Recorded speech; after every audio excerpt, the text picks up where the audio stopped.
Coming in this year, we all kind of have a different mindset, and we're all ready, and we're just gelling. In prime time, we train hard. Like for basketball, we take it pretty serious. We've all been positive toward each other. We've always been lifting each other up. How we play has been way better.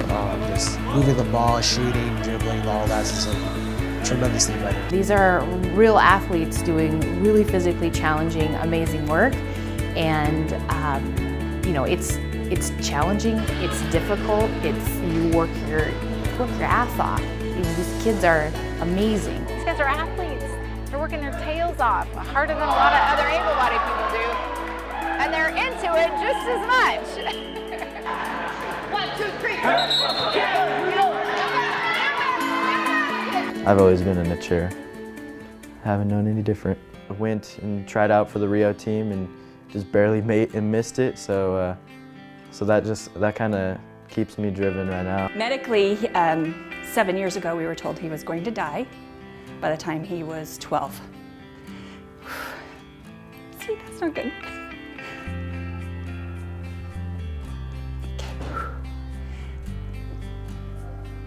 I knew that was going to happen. He warned me. Because his body wasn't growing. His rib cage was compressed, and by the time his body organs started to grow, he would be basically like a boa constrictor and suffocate. And I wasn't born with like a hip, like the little ball on the hip. I wasn't born with that, so it was shorter than my right leg. And then after they found out about that, they had to like amputate my foot off, so then I can put my leg into a prosthetic leg. After the surgery, he was getting depressed. He said that being in his chair, he never felt that disabled before. You know, people were offering to carry stuff and push him, and you know, that's just not what you want. I really like sports, and I was kind of frustrated seeing all the kids because in high school it's tryouts, not everybody gets to be in, and so I never tried out because I knew I was going to make it into real basketball and stuff, and they were going to try to be nice about it, and I didn't want to hear it. So I was just kind of like, oh, I don't really care about sports. So if you were born with a disability and you've grown up in a school system and you've been kind of excluded, kind of included on the playground, in the gym, for PE classes, it's sort of modified, not really modified. You can't keep up. You're not ever going to view yourself as an athlete. So you're going to say, well, I don't like sports, because you're going to say that because you're not good at it. But you're comparing yourself against somebody who's able-bodied. The mission of Parasport Spokane is to provide opportunities for youth and adults with physical disabilities, both a sporting opportunity, whether they want to be competitive or recreationally, and also an opportunity to be able to really work on strength and conditioning overall, and getting youth and adults active and healthy and around other people with physical disabilities, for them to really recognize that they're not the only ones, although a lot of times they're the only ones in their small community, or they're only ones in their school district, or the only ones in their town, but just to make sure that they realize they're not alone. Going into high school, I didn't think people would like me just because I'm lower than them, like I'm in a chair. But really, all that matters is my opinion and what I think of myself. There's nobody like you, and so you're just kind of on your own for sports. Like when you walk down the hall, like when people they just look at you like, and they like give you that look, and they don't even try to ask you, hey, what's wrong? Like, I wish people asked me, oh, what happened to your leg? Instead of like giving me the look, and I'm like, you don't even know what happened or something, or they just assume. I don't really like that. There's a lot more to us than what meets the eye. What we've found is, as they get more comfortable and confident in this environment, that we see that carry over into the schools. So for the first time, they're talking to kids in school. For the first time, they're making eye contact. For the first time, they're getting invited to events. Well, before I started sports, I was got a lot of like fights with my brother and stuff because I was just mad at everything, because I couldn't do anything. And so once I found sports to do and stuff, entries, I started to like calm down and started to like control myself. Really push building athletes with integrity and focusing on the character traits of the month. And for the athletes that are still in school, we're checking grades. We really want them to go on, and that's kind of the talk. We don't ever say if you're going to go to college, we say where you're going to go to college.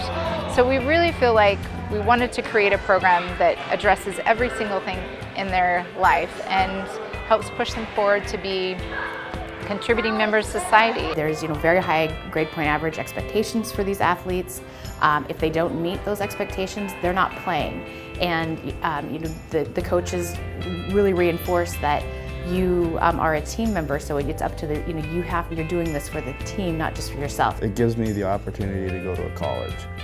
And that was something that actually scared me, because it's like, I have to go to college. I can't, be like physical, hard labor. The fact that this has given me that ability, I'm very thankful for it.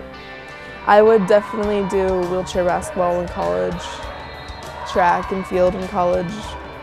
It's what I love to do. It's what I want to keep doing, get into the Paralympic levels.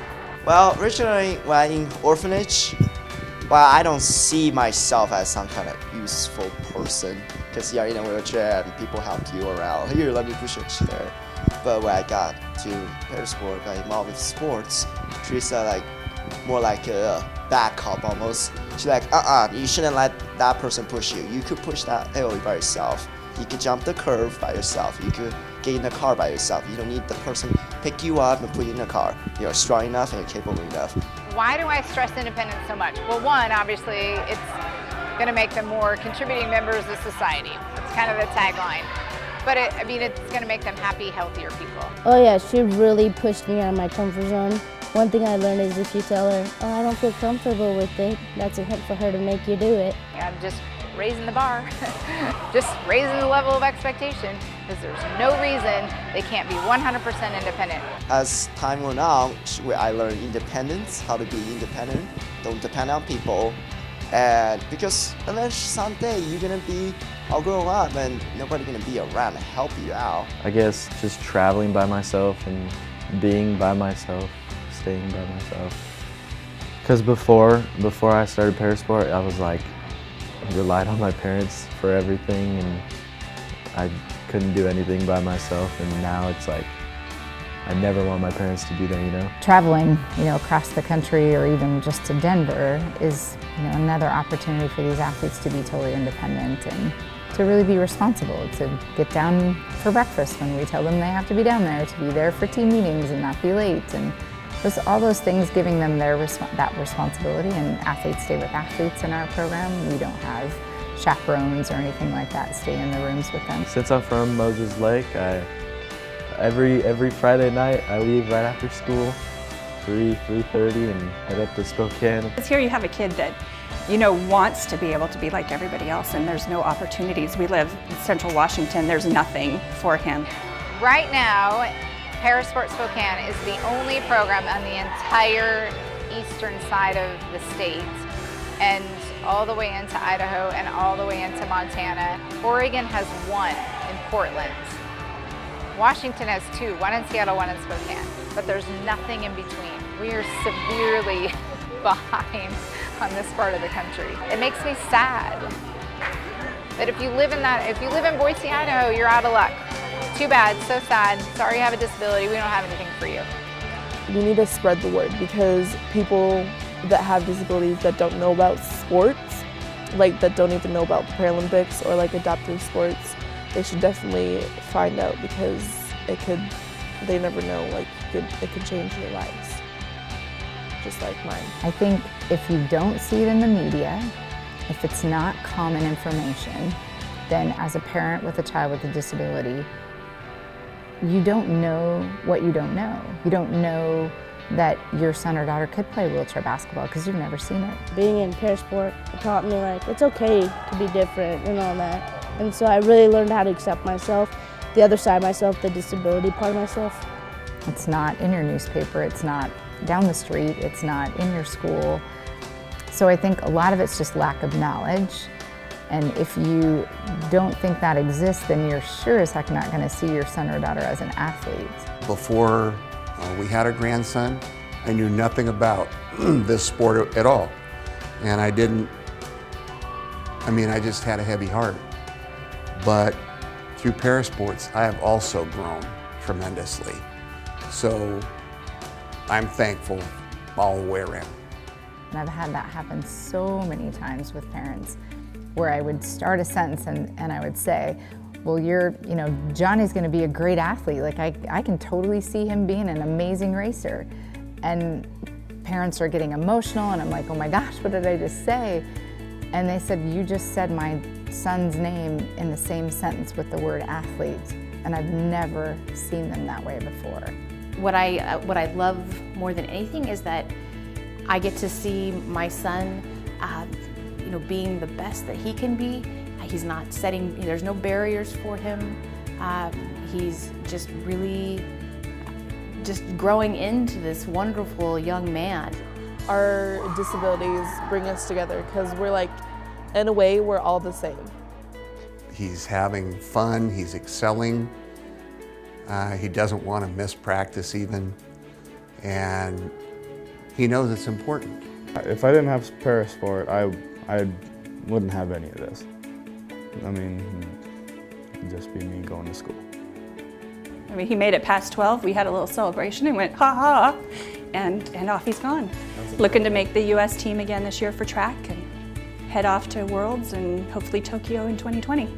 I would love for more communities to work together and try to make it happen.